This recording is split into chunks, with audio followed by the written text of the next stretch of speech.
I was losing my mind. I was losing my mind. I looked over there and I thought, is anyone else seeing this? And everyone else was acting, everyone was in on it. Well, I know Rachel and I would both share moments of how ridiculous it felt in such a blissful way. Whether we were performing or, the most exotic of locations, performing Volcano Man in a lava field, just everything was beautifully surreal. You always get the junket question of, were there a lot of pranks on set? And I never do any of that stuff. And this was the one movie I tried to pull a prank. We were shooting in Scotland and we're shooting on the street corner. And I'm like, Rachel, don't look up right now, but I believe there's a ghost in that window. And there was a woman just looking perfectly still out the window with this like huge head of hair and dark sunglasses and not moving and just staring. Rachel's like, oh my gosh, that scared me. Oh, that's so weird. That's so weird. And I go, I know. A couple days later, I had my makeup artist stage herself dressed exactly like that woman. And we tried to get Rachel's attention to look over there. And it kind of freaked her out. She's like, that was weird. I'm kind of freaked out. And then I couldn't hold the secret any longer and immediately told her, don't worry about it. It was all a joke. I was losing my mind. I looked over there and I thought, is anyone else seeing this? And everyone else was acting, everyone was in on it. And everyone was like, I don't know. Yeah, that's weird. She looks lost. And I was like, she looks lost. She looks like the lady from the other day in the window. Why is everyone acting so weird? And I went up to Will and I said, Will, did you see that? Do you know? And then I sort of, then my brain finally caught up and I was like, unless someone just dressed up like, and you were like, it was me, I did it. I couldn't take it. Well, I think when you're in the world of Will Ferrell's cinematic hilarity, every day is a fun day. He's a very generous performer. He's a very generous man. He's easy to be in the company of. And also I'm a huge fan of Will Ferrell movies. So when they invited me on board this film, Eurovision, to play his father, it was an easy yes. I read it in the morning and I said yes by lunchtime. I grew up on the Eurovision Song Contest. I was very familiar with that world. I watched ABBA win in 1974 when I was an acting student. I got to go back to London and to travel with my wife there, Keely. And so we had a great time in London, seeing my mom and seeing friends and hanging out and making the movie, and then going to Edinburgh, Scotland, and playing at St. Andrews, and then to go to Iceland, which was just a delight to sit in beautiful thermal spas, to wander in this landscape that was quite unique.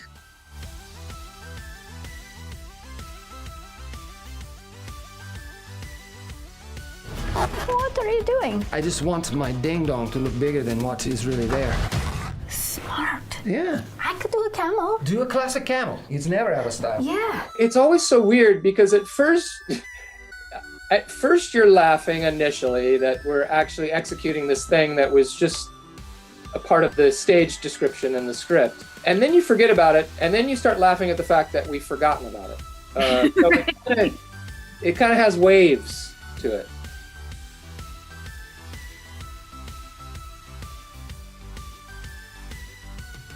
David had me take vocal lessons with an amazing vocal coach. I felt so honored to be taught by him. I never, in real life would that happen. He's like Bette Midler and Ariana Grande's main guy. And for a month or two beforehand, I went and did lessons with him a couple times a week and learned all the songs. And quite smartly, David wanted me to sing everything live while we were shooting it so that I didn't look like I was lip syncing at all. And then he took bits and pieces of my performances and sort of blended them with Molly Sandén's performance, who's this amazing Swedish singer who has a very similar timbre to mine, which David found. So it was this kind of very interesting new collaborative thing for me to experience, and so fun to get to kind of be a pop star.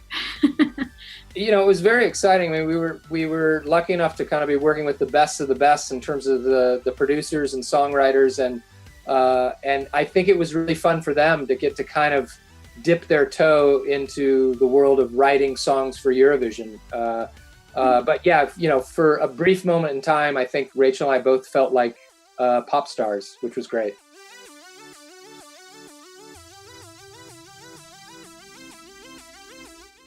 Well, first of all, this is the first I've heard of it, really, in the last day or so. But I think it has the legs to be a trilogy. I think it has. We've come this far. I think a trifecta would be rather good. I'd certainly would enjoy and look forward to going back into that world. I think everyone else would. I'm certainly open to it. Geordie knows how to find me. And the fathers will come back as grandfathers. And what I like to sing? Well, that's a good question. Maybe have another crack at SOS. No, I don't know. But it's you know, Mamma Mia, it just sits there on the shelf, bookends, beautiful films, and films that will be, you know, passed on from generation to generation and to be part of something that is that loved and has a cinematic shelf life. That's worth its weight in gold. I love singing. I'm a natural born singer. I mean, I think that's evident with my two films there, Mamma Mia. Oh boy. Singing. What a challenge that is. Well, I did get a platinum album out of it, and I got a gold album out of it. So singing is tricky. I do enjoy it. I mean, there's nothing like trying to sing and attempting to sing or just singing. I should do more of it. I've heard many reports on my singing. I remember in London, and we were all gathered. There was Meryl and Colin and Stellan, and we were all in the green room, and the newspapers were there, and there was a photograph of Meryl and myself, and I thought, oh, that's a nice photograph. And I started reading, and I don't read reviews. I try not to read reviews, and anyway, it started out, and it was really glorious review, and then it said Pierce Brosnan couldn't hold a note if it had the Queen's head on it. And for some reason, I thought that was rather humorous, and it did go on to compliment me for my grace and courage. But I did ask him if I could sing a song in this, but it fell on deaf ears. So the world is safe. You don't have to endure Brosnan singing.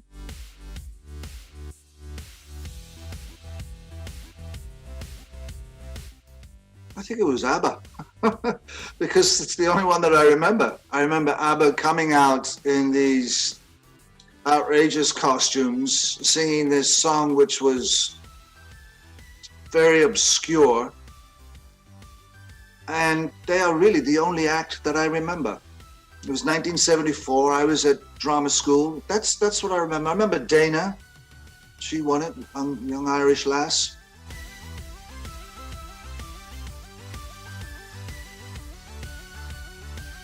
It was, yeah. I mean, that was. I thought that was a good nod at the beginning of it. I thought, someone's pulled a fast one here.